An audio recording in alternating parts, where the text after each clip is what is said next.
welcome. I'm the one and only West Coast King, and welcome back to the Orlando City career, where today we're getting back into season number 3. But first, we're taking a look at this short list of the possible replacements for Kaká.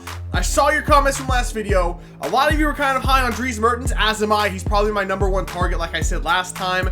No one else really on this list seemed to intrigue you guys at all. I mean, no votes for Shinji Kagawa, none for Matinho, which is fine. We probably can't afford them anyway, so I'm going to go ahead and take them off of this list altogether because there's just no possible way. I'm going to leave Giuliano and Eremenko on there just because they are affordable and good options for us as well. I've added one name to the list, and this is actually not a transfer target at all. I just wanted to show you this guy. Eloge Kofi Keita. This is Drogba's regen, and holy crap, does he look amazing. This looks like a young, this is a young Didier Drogba technically, but it looks like a young Didier Drogba. Look at that sprint speed and agility and the ball control and the shot power. I mean, he's 19 years old. He looks insane. I'm gonna have to definitely keep an eye on this dude when we play DC United. However, that's not gonna be for a couple of months, so a lot of episodes down the road we'll eventually see this guy in action, but wow, is he scary. So one of the areas in this career mode where we have not been doing very well is actually our youth academy. It's really starting to dwindle. I mean, there's not a lot of players left in it, and it's because I've had my youth scout out looking for technically gifted players from the United States. Apparently, they're very hard to come by because he's been out looking for like 4 or 5 months and hasn't brought me a single player that I could sign. This type of player right here, David Adams, 61 to 85 potential. It's kind of right around what he's been finding me, kind of the high side of it, and I'm not really interested in a player like that. However, he is starting to finally find somebody. Harry Zemansky, 70 to 94 potential. Herbert Tarble, 70 to 94 potential. And then Sean Toya, 77 to 94 potential. Finally, we're going to have some technically gifted players from the United States in our youth academy.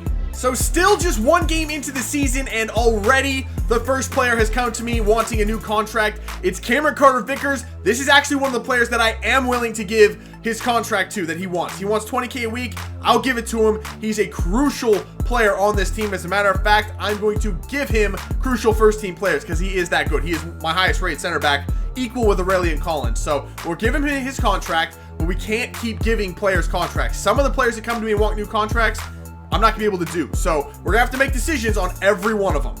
Our first game today is gonna be on the road at FC Dallas, and I'm actually gonna simulate this game. Only 4 teams in the first game of the season got a win.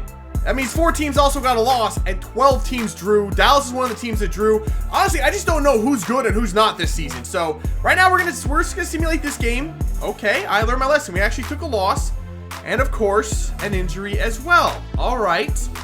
That's going to be the only simulation for today. I learned my lesson. I won't do that again. It's actually just ridiculous at this point. Every injury, with the exception of Christian Roldan, is multiple months out. Kevin Molino gone, LCL 2 months. What the hell? Does this game just not know what like a sprained ankle is or like a contusion? Why is everything a serious injury to my players? That's stupid. Come on, this is not the way I want to start this episode at all. Kevin Molina is one of my favorite players on this team, and now he's going to be gone for 2 months. Guess Joshua Gat's going to get a lot more playing time. So for our next game, we're going to be up north of the border in Montreal for this one. And we have a couple of changes. Gat obviously in there in the right mid spot for Molino. Nocerino actually got a red card last game, so he's out. Higuita's in for him. And Breck Shea and Brandon Vincent continue to just rotate in the left back spot. Shea will be in there for this one. After that hot start we had against Columbus, winning 5-0 in our first game of the season, I did not expect us to lose on the road in Dallas. But Dallas is a good team. I shouldn't have underestimated them. So let's get in here, turn this thing back around, and let's try to get 3 points on the road in Montreal.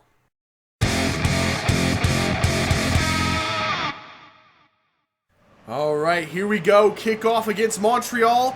And once again, their striker is Giles Barnes. Obviously, Drogba is not their striker anymore. You saw the regen for him, now plays for DC. But Giles Barnes is a problem. I mean, he's just a weird matchup to try to deal with. He's big and strong. He's also fast and agile, which you just wouldn't expect for a dude that size. But this is actually a pretty decent start. Kaká missed that run. There's Gat! Gat! What the heck? I didn't even get to finish talking about Giles Barnes. Damn, the hell with Giles Barnes. Joshua Gat coming right in and making an impression. It's 1-0 over Montreal already. We're picking up right where we left off against Columbus. I never should have simulated that game against Dallas. I should have just kept playing, because when I play with this team, we're on fire. Gat, get up the wing, man. There's so many Montreal players in the box right now, but Gat has a good turn. Play it here. Kaká, another one here to Laren. Laren dips past a man. Laren on his left foot. Off the post. Kaká. How do you not put that in? How do we not score a goal there, boys? Oh, I ran past Toya with Acosta. Ball in. Wow, that was a really good ball. That was an exceptional ball. How in the world did they not get something from that? Oh my God. Oh, freaking Colin just fell down. Why did it really... No, no! What a save, Jesse Gonzalez! Wow, that was the first good shot they've had, and they just split us open so easily. There is the whistle for halftime. It's 1-0 over Montreal, but Montreal really started to play themselves back into that game towards the end of that first half. We should have had 2 or 3 goals. We should have gotten at least one more to really stretch this lead, and I'm a little bit nervous heading into the second half now. Don't get to it. Oh, we got to it. And the ball is in. Ooh, Breckshea gets it away, but not far. Cameron Carter-Vickers. Thank you, dude. That is why you got the contract extension. I love that guy. In, calling away. There we go. Good defense from the team there. Oh, God, the passing. That was another awful attempt from them. That was Harry Ship. I expect better from him. Wow, they're just slaughtering us with their passing right now. They're slicing right through us. Come on, Shea, get there. Yes, Breckshea. Big slide tap. I gave it back. I did not mean to pass that ball right there. Oh, Barnes! Good, I made a mistake. One mistake, and I gave the ball to Giles Barnes. I didn't mean to pass the ball right there at all. That was, I meant to go right there to Higuita, and he tried to pass it to the middle, right into Giles Barnes. That is so unfortunate. Oh, Aribi. There you go, Aribi. Use your pace, man. Oh, he makes a guy fall. Aribi, you got a long shot. Aribi shoots. What a save from Aguilar. That might have been that might be the only shot we've had in the second half, and our best one definitely. We have got a corner. I'm actually going to take this short because I don't even think I've done this thus far. But there's a man. It's CRISTO. CRISTO, you're going to have a shot. CRISTO Gonzalez is shot. He scores! What a shot from CRISTO! In the stoppage time at the end of the game, CRISTO comes through. He's going to get us the 3 points. That was such a weird looking shot. That was not exactly what I was looking for. It took him forever to control the ball, and by that time, he was like facing the wrong way. I took the shot anyway, and it just looped over the goalkeeper. Like, what in the world? What a shot from CRISTO. There is the final whistle. We come away from Montreal with that 2-1 win. All 3 points. That second half was a disaster. Like, they just turned up. Montreal turned up. We didn't play. I didn't think we played worse. They just played better. They just looked faster and more confident on the ball, and we just got caught on our heels. I made a mistake and almost gave up the whole damn thing. But CRISTO right there, CRISTO the Redeemer, man, he saved us. He saved us in that one.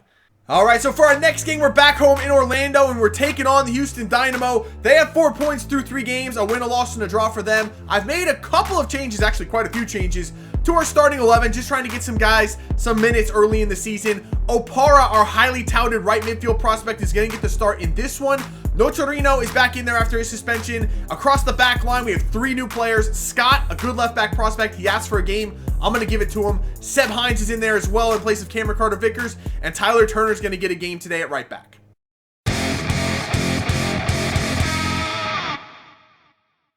All right, here we go. Kickoff against Houston. They have their tried and true strike partnership of Kubo Torres and Will Bruin up top.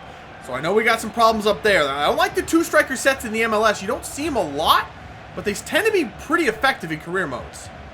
Turner, do you have the pace to get away? I think he does. Tyler Turner, he's in. Come on, boys. Turner, get the pass off. It's going to make it there. What a save from Willis.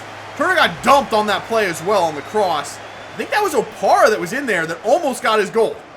Uh-oh. This is bad. This is bad. Oh, this is really bad. What? Maidana went for the bicycle kick. Jeez. We got flip-flopped out there on the side, man. I got people way out of position. I really think Colin was guarding the winger. That was not going to work. That cross came in. That was dangerous. Well, there's the whistle for halftime. Nothing happened in that first half. I had a couple of shots. Most of them were blocked, though. I think I got 1 shot on target, and it was Opara really early. That was just bad. I don't know how to attack Houston. Their defense is ridiculous.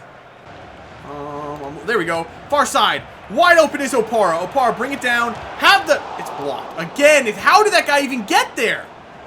So frustrating. I had a wide open shot and he came all the way over. He was actually standing there before I even took the ball down. I didn't even see him. Fuck that dude. Good play, Scott. Good play, Scott, again. I don't care if he takes him down. I'm so sick of everything getting cut out and blocked. This is ridiculous. And that was a straight red card. Well, okay then. That might not have been a good idea. I was just trying to bring him down to stop the counterattack because, well, A, it was a frustration foul because I was sick of getting blocked. And B, nope, that was just a frustration foul. There's nothing else I was trying to do there. I wanted to hurt that guy. I'm sorry. I'm sorry.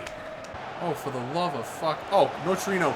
Big play, Nocerino. Can we get that ball through for Ariebe? What a play! What a pass! Ariebe is on it. How in the world are they catching him? He's got 97 pace. There's the goal. It's Martin Odegaard getting us the goal. Wow! We hit him on a counterattack and a fast one. That's why I brought Ariebe on. That's what he can do. Let us on the break. I didn't think there was anyone that was going to catch him, but that guy very, very nearly did. That freaked me out. That was a lucky cross, honestly. I triple tapped it, hoping for someone to be there. And Martin Odegaard, the 2 games he's played for me, has been fantastic. Oh, Jesse, big stop, and off the post. Please get rid of the ball.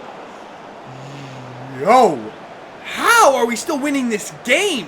Houston's been the better team all day long. I mean, they're just playing better than we are, but somehow we're still holding on. There is the final whistle. That was a tough one. That was a very, very tough match against Houston. Again, maybe I underestimated my opponent, but Houston was just a better team in that game. We struggled from the start. We snuck a goal late. We come away with the 3 points. Don't ask me how. The team just came through and did it. I honestly, I have no idea how we got that 3 points. Alright, so we're actually going to end this episode right here for today. The reason being, I don't want to simulate another one in this episode, and I don't want to simulate the next game anyway because it's against Philadelphia. So we'll pick it up next time with a game against our rivals, Philly. Today, not so bad. We end the episode 1 point back of Toronto. They're on 10 points. We're on 9. In the Western Conference, LA also on 10 points. Dallas right behind them on 8. If I had known Dallas was going to be that good, probably wouldn't have simulated that game to start today on the road in Dallas. That cost us some points, and it cost us Kevin Molino in the process. So, bit of a mistake there, a bit of an unfortunate mistake, but we learn from our mistakes and we move on. So, that's going to do it for this one. If you had as much fun as I did, make sure to let me know by leaving a like below. Subscribe if you're new, and I will see you when we come back with some more Orlando City career. See ya.